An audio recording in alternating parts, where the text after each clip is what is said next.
You rolling? What happened on 9/11 is a phony, and we've never learned the truth about 9/11. The whole agenda is to create a one world government where everybody has an RFID chip implanted in them. All money is to be in those chips. And this is given me straight from Rockefeller himself. This is what they want to accomplish. Aaron, what do you think women's liberation was about? We, the Rockefellers, funded that. We funded women's lib. They do whatever they want to do. What we want doesn't matter anymore. It's their agenda, it's their plans that matter. They have all the money they want. They can make all the money they want. They have a machine that can make all the money. It's not about money. It's about control. It's about their vision of how they want to see the world. You hear George Bush saying democracy means freedom. No.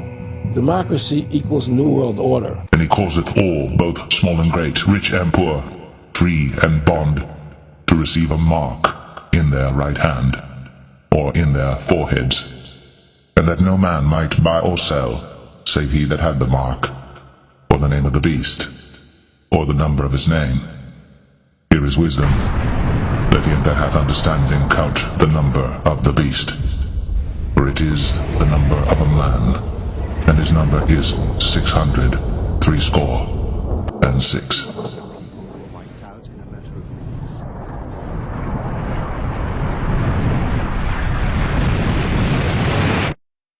Today marks a historic step forward in our national security. Let's go live to reporter Sarah Martinez at the registration center downtown. More than 50,000 people have come here this morning to register. This is the future of secure identification, linking identity, healthcare, and payments in one verified system. When the mark of the beast is introduced, countries will present it as a matter of national security. Every financial institution, from the banks, hospital, and even supermarkets, will state that it is a requirement that you have the mark. I'm sorry, but without the mark, we can no longer provide you access. Banks won't allow you to access any funds without it, and supermarkets won't allow you to purchase any goods without it. You'll need to get registered before you can shop here, sir. Hospitals won't treat any patient who hasn't been marked. I'm sorry, ma'am, we can't proceed without your digital mark. The mark of the beast won't be branded as evil. No, the mark will be incentivized. Early takers will be offered discounts and access to products and services. Then, gradually, those benefits will be exclusive, only to be available for the marked. They'll call it modern convenience. You'll call it a small price to pay, until the day you can't eat without it. Can't travel. Reminder, all riders must verify digital identity before boarding. Can't breathe in society. I'm sorry, sir, we can't proceed without verification. Unless you bear the symbol. You see, when the mark of the beast is introduced, the Antichrist will make life without it so difficult that many will simply cave into the pressure. People will feel the pressure from society to conform. James Carter, please follow me to room 4. You will see a desperate longing in the faces of people who just want life to return to normal. They simply want to be able to buy and sell freely. They want to work, socialize, and cling to whatever freedom they once had. The price to pay for this? A simple mark on the forehead or on the right hand. When the mark of the beast is introduced, you will see churches will be split down the middle.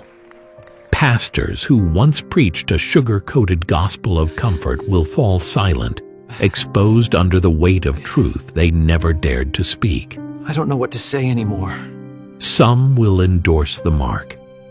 Their deception will have no bounds.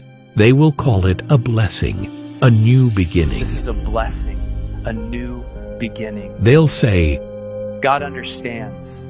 And many will follow, blind and relieved to no longer feel the sting of conviction. And he calls it all, both small and great, rich and poor, free and bond, to receive a mark in their right hand, or in their foreheads, and that no man might buy or sell, save he that had the mark, or the name of the beast, or the number of his name. Here is wisdom. Let him that hath understanding count the number of the beast. For it is the number of a man, and his number is 666.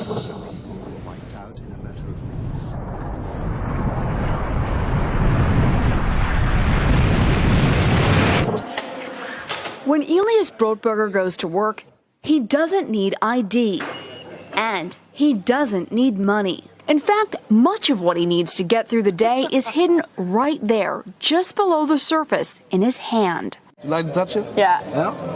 Oh, weird. Yeah, it's like a grain of rice. Yeah, a grain of rice. Embedded in his hand is a microchip that serves as his keys, his ID, and his wallet. Yeah, it's all in chip, so I use it like to get around the building. Buy snacks. Yeah, exactly. Let's buy some snacks. Exactly. So I can't open it. No. Okay. So what I need to do is I need to first blip my chip, and it will log me in, and from there I get access to the fridge. Popular TV shows like Black Mirror have imagined chips as part of a dystopian future. Install ingrained procedure with local anesthetic and you're good to go. In Sweden, the microchips are already here. The microchip implants use the same technology that's in contactless credit cards, which have made cash pretty much obsolete in Sweden. No cash. At this tech fair, a chipping event for those on the cutting edge, merging their hands with this new technology. I thought it would be fun, right? The process is simple and swift. A pinch of the skin, and in a matter of seconds, the chip is inserted. The transformation is complete. As for the pain, I barely felt it. But even in this nation of early adopters, not everyone is racing to get chipped. Feel less human. I will feel like a robot. I think, it's so much more data can go into this, when it's in your body. There's no central registry tracking how many people are chipped, but biohacker Hannes Wellblood estimates between 5,000 and 10,000. In the future, do you think everyone is going to be chipped? I think it'll be voluntary, but I am certainly convinced that millions of people will find it very, very valuable to have a smart device under their skin. Human microchipping may be our future, but in Sweden, it's already reality. And he causeth all, both small and great, rich and poor, free and bond, to receive a mark in their right hand, or in their foreheads, and that no man might buy or sell, save he that had the mark, or the name of the beast, or the number of his name. Here is wisdom. Let him that hath understanding count the number of the beast. For it is the number of a man, and his number is 666.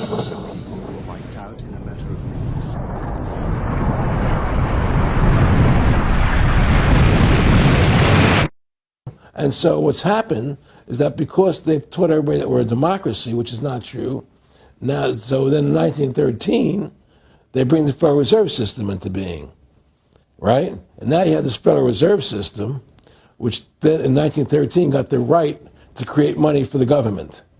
When before that, the government created its own money. Now the government, when it needed money, had to borrow it from this private bank called the Federal Reserve, which is a private bank owned by individuals, incorporated in Delaware. And so what happens is, now the government borrows money from them to fund the government. Then the government says, well, we have to pay these people interest. How are we going to pay them interest? Let's impose a tax on the labor of the American people, which never existed before, to pay the interest to the bankers.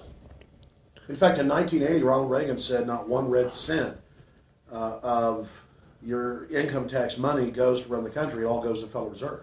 Well, it was the Grace Commission report that said that not one nickel goes to the infrastructure of the country, I guess Reagan quoted that. Too. Right. And so, but the point I'm trying to make is that by creating this Federal Reserve System, the government now became dependent on these private banks for money. And they started taxing us, you see. And so now what happens is that in 35, I believe it was, Social Security started. And they gave Social Security cards, said not to be used for identification, the Social Security number right on the card. right? And through Social Security, they started deducting money out of your paycheck. That was the first time they were ever could take money out of your paycheck, because people agreed to it because they thought it was going to their retirement fund. And so then when they instituted the income tax again, they started taking money out of your paycheck because Social Security could do it. And then they could do it again.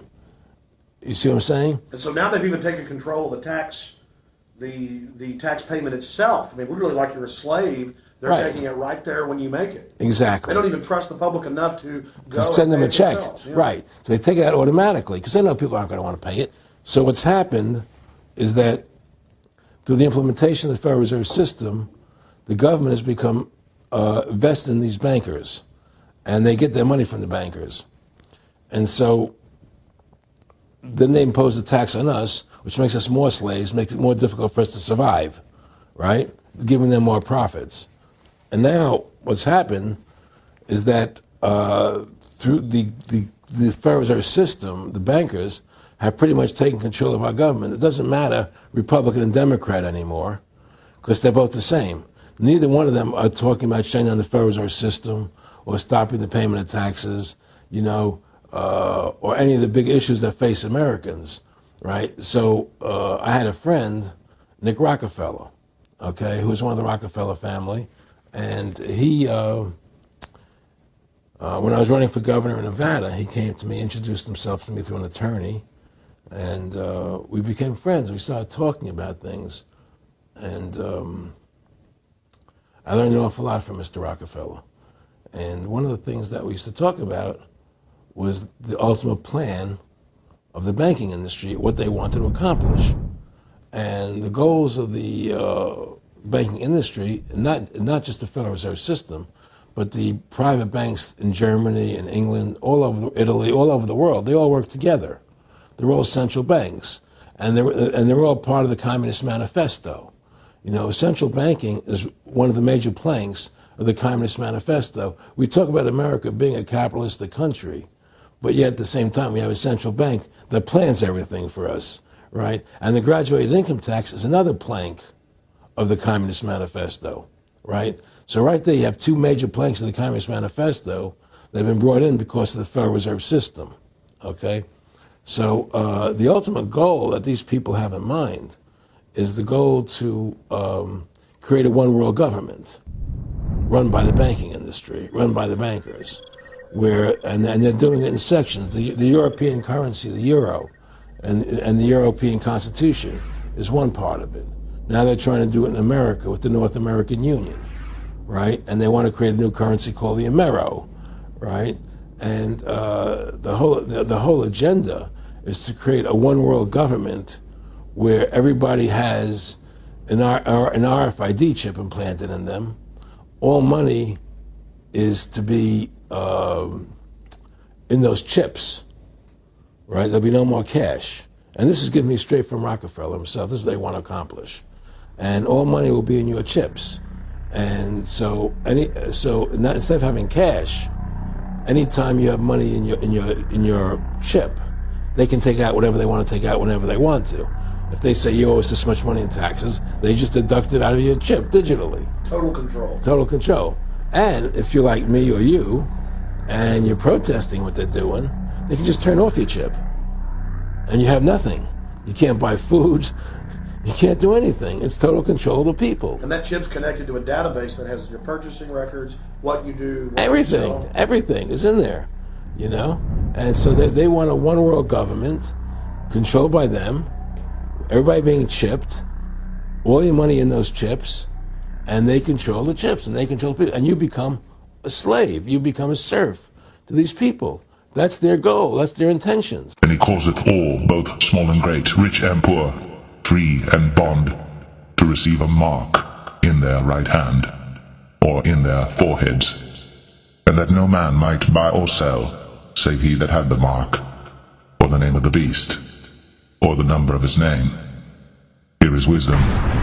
Let him that hath understanding count the number of the beast, for it is the number of a man, and his number is 666.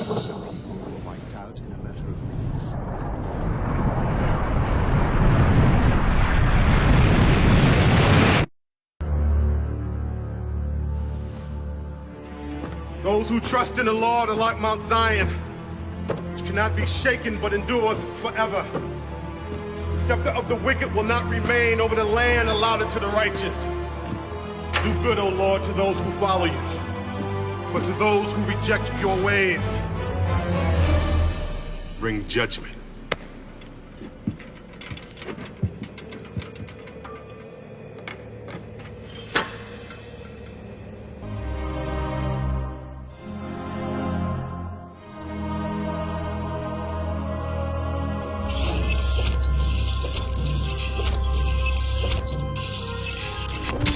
These will be the very people the Antichrist hates and seeks to destroy. The world will mock them. Screens will show their faces, branded as extremists, threats to national unity. News anchors will smile as they read off charges. Tonight, another extremist has been identified, unmarked, uncooperative, a danger to peace. They'll be hunted not because they harm, but because they refuse to bow down to the man of lawlessness. When the mark of the beast is introduced, technology will become the enforcer. Scan complete. Scan complete. No mark detected. Drones, scanners, surveillance will be the eyes of the beast, watching from every angle. Your movements tracked, your choices logged, every purchase calculated. You will not be able to hide in plain sight. The system will see you, and it will ask one question. Are you marked? Families will be torn. Fathers choosing survival, mothers choosing safety. Children begging to be marked just to go back to school. And in that chaos, hearts will break. Love will be tested in a way no generation has ever known. Because when your faith costs you everything, you will find out if it was ever real to begin with. When the mark of the beast is introduced, comfort will become a currency of compromise. But for those who refuse, there will be no compromise, no middle ground, just a narrow road. Those who trust in the Lord are like Mount Zion, which cannot be shaken but endures forever. The scepter of the wicked will not remain over the land allotted to the righteous. Do good, O Lord, to those who follow you, but to those who reject your ways, bring judgment. And there followed another angel saying, Babylon is fallen, that great city, because she made all nations drink of the wine of the wrath of her fornication. And the third angel followed them, saying with a loud voice, If any man worship the beast and his image, and receive his mark in his forehead or in his hand, the same shall drink of the wine of the wrath of God, which is poured out without mixture into the cup of his indignation, and he shall be tormented with fire and brimstone in the presence of the holy angels and in the presence of the Lamb.